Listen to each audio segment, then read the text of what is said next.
Assalamualaikum warahmatullahi wabarakatuh. Dari batu-batu prasasti Tarumanegara yang menyimpan jejak kekuasaan dan doa para raja, kita melangkah lebih jauh, menyusuri aliran waktu yang tak pernah benar-benar mati. Jika Tarumanegara berbicara tentang kekuatan, pembangunan, dan nama yang diukir agar dikenang zaman, maka setelahnya, tanah Pasundan menyimpan bisikan yang lebih dalam tentang kebijaksanaan, keseimbangan, dan harga yang harus dibayar oleh kekuasaan. Di balik rimbunnya hutan dan aliran sungai Citarum, lahirlah satu nama yang kelak menggema panjang dalam sejarah. Sunda Galuh, kerajaan yang tidak hanya berdiri dengan pedang dan prasasti, tetapi dengan nilai, adat, dan falsafah hidup, yang mengajarkan bahwa pemimpin sejati bukan yang paling tinggi singgasananya, melainkan yang paling berat amanahnya. Namun seperti semua kekuasaan di muka bumi, Sunda Galuh pun diuji oleh ambisi, oleh perpecahan, dan oleh pertanyaan abadi yang tak pernah usang oleh zaman. Apakah kekuasaan menjaga rakyat, atau rakyat yang terus dipaksa menjaga kekuasaan? Pada episode ini di Cahaya Hikmah, kita tidak hanya membuka lembar sejarah, tetapi membuka hati untuk bercermin. Inilah kisah Sunda Galuh, warisan Pasundan, cermin bagi masa lalu, dan pelajaran sunyi bagi hari ini. Sahabat Cahaya Hikmah yang dirahmati Allah, setelah Tarumanegara mulai meredup, tanah Pasundan tidak menjadi tanah kosong. Ia justru melahirkan peradaban baru yang tumbuh dari warisan lama, namun mencari jalannya sendiri. Dari tanah subur Jawa Barat, di antara sungai Citarum dan Citanduy, lahirlah dua pusat kekuasaan besar, Kerajaan Sunda dan Kerajaan Galuh. Dua kerajaan, satu akar, satu budaya, namun sering diuji oleh ambisi dan perbedaan. Keberadaan Sunda Galuh tidak hanya hidup dalam cerita, tetapi juga terukir dalam prasasti batu. Di antaranya, Prasasti Ciaruteun, warisan Tarumanegara, Prasasti Kawali di Ciamis, Prasasti Batu Tulis di Bogor. Prasasti Kawali secara khusus menyebut nama Prabu Niskala Wastu Kancana, Raja Galuh yang dikenal arif dan religius, yang membangun kembali pusat kerajaan setelah masa-masa kelam peperangan. Beberapa tokoh penting yang mewarnai sejarah ini antara lain: 1. Prabu Wariti Kandayun, pendiri Kerajaan Galuh, memisahkan diri dari pengaruh Tarumanegara. 2. Rahyang Sempakwaja dan Rahyang Mandi Minyak, raja-raja awal Galuh yang memperkuat wilayah dan adat. 3. Prabu Niskala Wastu Kancana, Raja Besar Galuh, dikenal bijaksana dan menjaga keseimbangan rakyat. 4. Prabu Jayadewata Sri Baduga Maharaja, raja yang menyatukan kembali Sunda dan Galuh, memerintah dari Pakuan Pajajaran dan dikenang sebagai Raja Agung Pasundan. Galuh berpusat di wilayah Ciamis dan sekitarnya. Sunda berpusat di Pakuan Pajajaran kini Bogor. Kawali menjadi pusat spiritual dan simbol kejayaan Galuh. Wilayahnya membentang luas, dari Banten hingga Jawa Tengah bagian barat, dijaga oleh hutan, sungai, dan adat yang kuat. Di balik gemerlap istana, Sunda Galuh juga menyimpan kisah cinta yang menentukan arah sejarah. Salah satu yang paling terkenal adalah kisah Diah Pitaloka Citraresmi, putri kerajaan Sunda. Cintanya dengan Hayam Wuruk dari Majapahit, yang seharusnya menjadi jembatan perdamaian, justru berakhir tragedi dalam peristiwa Bubat.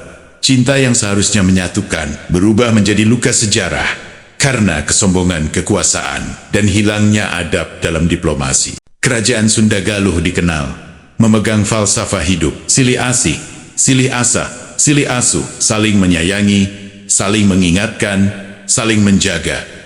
Pemimpin bukan sekadar penguasa, tetapi pengayom yang berdiri di tengah rakyat, bukan di atas penderitaan mereka. Kini, istana telah runtuh, mahkota telah menjadi cerita, namun jejak Sunda Galuh masih hidup. Situs Astana Gede Kawali, Prasasti Batu Tulis di Bogor, tradisi Sunda, bahasa, dan adat yang tetap bertahan. Yang tersisa bukan lagi kerajaan, tetapi nilai. Pertanyaannya kini bukan di mana rajanya, melainkan di mana pemimpin yang mewarisi kebijaksanaannya. Sunda Galuh mengajarkan kita satu hal penting: kekuasaan yang kehilangan adab akan runtuh meski kuat, sementara nilai yang dijaga akan hidup meski kerajaan telah tiada. Sejarah tidak meminta untuk disembah, tetapi untuk dijadikan cermin. Sahabat Cahaya Hikmah yang dirahmati Allah, di tanah Sunda Galuh, prasasti tidak dibuat untuk memuja diri, melainkan untuk mengingatkan. Batu ditulis agar raja tidak lupa bahwa kekuasaan hanyalah titipan, dan nama yang diukir akan dipertanggungjawabkan, bukan hanya di hadapan manusia, tetapi di hadapan zaman dan Tuhan. Namun zaman berganti, dan makna prasasti pun berubah. Hari ini, prasasti tidak lagi berupa batu, tetapi baliho, pidato, laporan pembangunan, dan angka-angka yang dipoles agar terlihat megah. Yang diukir bukan lagi hikmah, melainkan pencitraan. Di masa Sunda Galuh, pembangunan dilakukan agar rakyat hidup, bukan agar kas kerajaan terserap.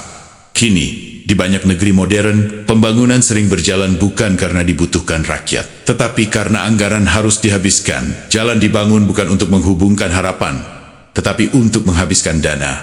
Gedung berdiri megah, sementara di sekitarnya, rakyat masih bertanya, kami kebagian apa? Di istana Sunda Galuh, kewibawaan raja lahir dari keadilan dan jarak dari kerakusan.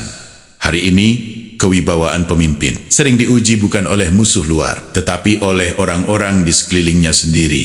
Ketika kursi kekuasaan lebih banyak diisi keluarga dan kawan, maka kualitas tak lagi dicari. Yang penting setia, dan saat itu terjadi. Negara perlahan berubah menjadi lingkaran pertemanan yang mahal biayanya, namun miskin keberanian. Rakyat menjerit, namun jeritan itu sering teredam oleh tepuk tangan para pejabat.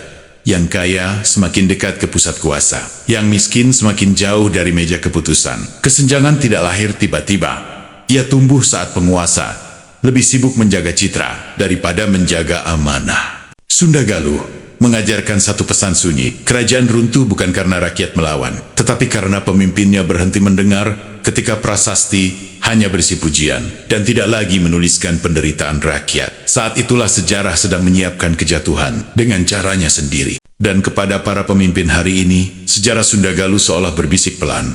Wibawa tidak lahir dari kekuasaan yang keras, tetapi dari keadilan yang terasa. Karena negara bukan warisan keluarga, bukan pula proyek pertemanan, melainkan amanah besar yang kelak akan ditanya satu persatu. Di tanah Sunda Galuh, para leluhur menuliskan prasasti bukan untuk pamer kuasa, tetapi sebagai peringatan bagi penguasa setelahnya, bahwa kekuasaan bukan milik raja, melainkan titipan Allah, yang suatu hari akan dimintai pertanggungjawaban. Allah telah mengingatkan dalam Al-Quran, sesungguhnya Allah menyuruh kamu menyampaikan amanah kepada yang berhak menerimanya. Dan apabila kamu menetapkan hukum di antara manusia, hendaklah kamu menetapkannya dengan adil. Hadratus Syaikh Kiai Hashim Asy'ari berkata, pemimpin yang tidak adil adalah sebab rusaknya negara, meskipun rakyatnya rajin beribadah.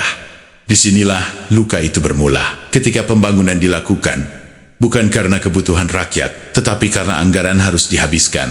Ketika proyek berdiri megah, namun rakyat tetap berdiri di antrean panjang. Antrean bantuan, antrean pekerjaan, antrean keadilan. Sunda Galuh runtuh bukan karena kurang kuat, tetapi karena nilai mulai ditinggalkan.